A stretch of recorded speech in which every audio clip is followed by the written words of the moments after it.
Hi everyone, I'm Gemma from Concrete Gems. Today I'm going to be showing you how to do a chain stitch. This is one of the most fundamental stitches that you'll need in crochet.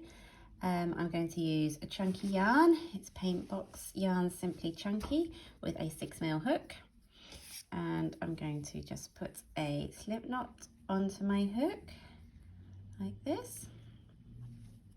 I have another video showing you, well, two videos showing you how to do slip knots in two different ways, so have a look at those if you're not sure.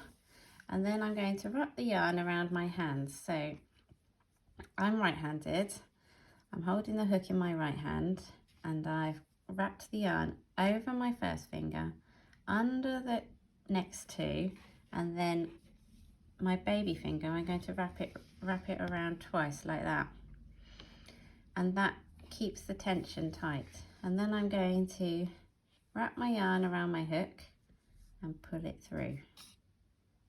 Wrap around the hook and pull it through. Might need to give it a wiggle, get it to come through.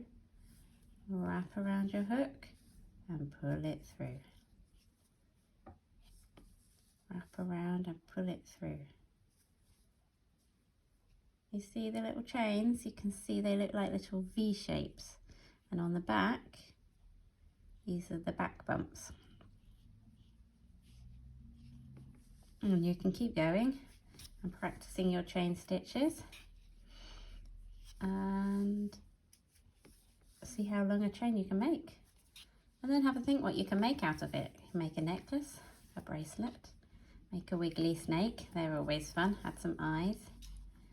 Or you can make it into some kind of art. Stick it on some paper, make shapes with it, letters. The world is your oyster. Have fun. See you next time.